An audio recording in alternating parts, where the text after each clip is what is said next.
Yo, what is going on guys, Flashverse here and welcome back to another video on the MCU.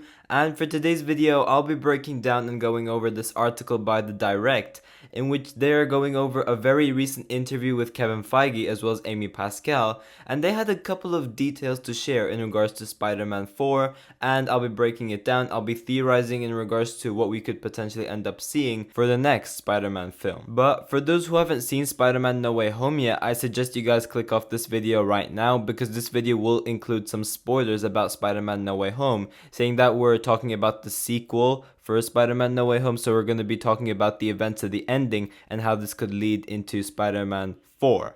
And obviously I will link the full article in the description down below for those who want to read more from the article. I will only just be going over the main points that we need to know. But before I go over anything, however, you guys don't forget to drop a like on the video and subscribe to the channel so you are aware of more MCU videos coming your way. Okay, so going over the article. In an interview with New York Times, Marvel Studios president Kevin Feige and Sony executive Amy Pascal teased what's coming with the MCU's fourth solo Spider-Man movie. When asked about Sony and Disney's working relationship, Pascal expressed hope that the two studios will continue working together on major projects for the foreseeable future. And then the quote is, "We're producers, so we always believe everything will work out. I love working with Kevin. We have a great partnership, along with Tom Rothman, who runs Sony and has been instrumental. A great leader with great ideas. I hope it lasts forever." So yeah, we do obviously know that the primary reason these Spider-Man movies are taking place within the MCU is because of the partnership Marvel Studios has with Sony. So for those who don't know, Sony and Marvel Studios work together to bring these Spider-Man films into existence. Obviously, fans have been questioning how long Spider-Man would stay in the MCU for, since this is a partnership, and if it is ever over, Spider-Man will just automatically be pulled out of the MCU. There was that whole thing going around after Far From Home, saying that after Spider-Man 3, that being No Way Home, Spider-Man will be pulled out of the MCU and go back to the Sony universe, and then obviously Marvel Studios along with Disney have extended their partnership with Sony, so we did know that we would get more of Tom Holland's Spider-Man in the MCU, but especially after the success of Spider-Man No Way Home, I think that it's safe to say that this partnership between Marvel Studios and Sony is not going anywhere anytime soon, meaning the future is bright for Spider-Man in the MCU. But then continuing on with the article, Feige then shared an exciting update confirming that the producers are actively beginning to develop where the story heads for Spider-Man 4.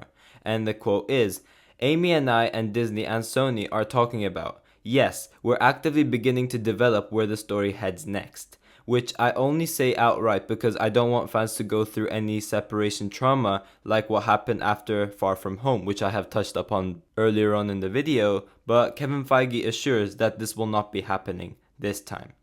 Pascal also teased that the end of Spider-Man No Way Home will have a major impact on what comes in future movies, specifically since it gives the two studios a lot to work with moving forward. And then the direct quote is, "At the end of the movie we just made, you see Spider-Man make a momentous decision, one that you've never seen him make before. It's a sacrifice, and that gives us a lot to work with for the next film."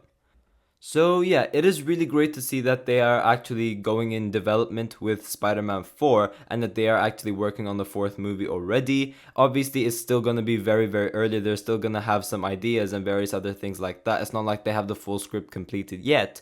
But for those who don't know, Tom Holland has actually signed on to do 3 more Spider-Man films after Spider-Man No Way Home. So we're going to get Spider-Man 4, 5, and 6.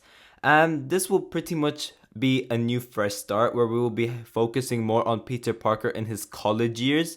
So we will be seeing Peter a little bit more matured, he's more grown up, and it is just so great to see how far he has come. So I do really like this idea where the next 3 films do focus on him being in college.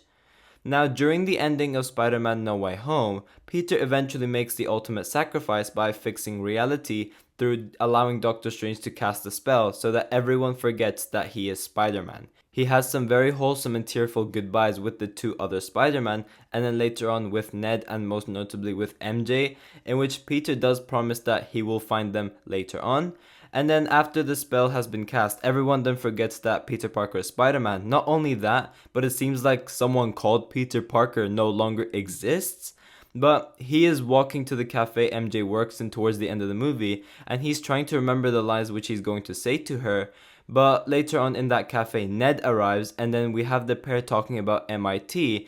And then this is when Peter begins to back down talking to them, saying that after Peter hears about the fact that they're going to MIT, he now believes that their lives are better out without him. So it's the sacrifice he makes for the happiness of his friends, and then eventually we do see him settle onto his new place with a brand new suit. Now, saying that this is essentially a new fresh start for the character, saying that now he's in his college years, and saying that MJ and Ned are now going into MIT, which is all the way in Boston, we could put a question mark in regards to whether or not will they actually show up for Spider-Man 4, because Peter is obviously in Queens, New York, whereas MJ and Ned will now be in Boston. I would assume that they will still be in the movie in some way, shape, or form, but how will they do it? I don't know. But since this is now college years, we should be expecting heaps of new characters coming in. This could bring in some highly anticipated characters such as Harry Osborn, maybe even a new love interest like Felicia Hardy, and they could also use that dynamic and set up this very interesting relationship between Black Cat and Spider-Man. That is something we have never seen in live action, and I would love to see it at some point. Obviously, eventually, maybe like in Spider-Man 5 or Spider-Man 6, maybe even Spider-Man 4, we do know that the end game will be MJ and Peter regardless. We do know that for a fact. It's going to happen. But it will be very interesting to see this dynamic with Felicia Hardy and Peter Parker for Spider-Man 4. I would just absolutely love to see it. And it'll be really cool to have Black Cat joining the MCU as well. But yeah, another setup we had for Spider-Man 4 is obviously the post-credit scene from Spider-Man No Way Home with Venom, where we have Eddie Brock chilling in a bar, finding out about these new heroes or characters such as Thanos and then the Hulk. And he's basically finding out these new stuff about this world, which he's never heard about before. And then he then gets sent back to his universe due to the spell Doctor Strange casts. But he does have a trace of the symbiote being left in the bar, which is still in the MCU, which is going to set up Peter Parker obviously getting the symbiote for Spider-Man 4. So I am very interested to see where that will go. We could obviously have an MCU version of Venom being set up for this movie after Peter gets the symbiote, so we could possibly have this adaptation from the video game where maybe they turn this version of Harry Osborn into Venom. They could do something like that. Or we could potentially end up seeing some newer villains like Kraven the Hunter or various other characters like that. Those would be really cool to see.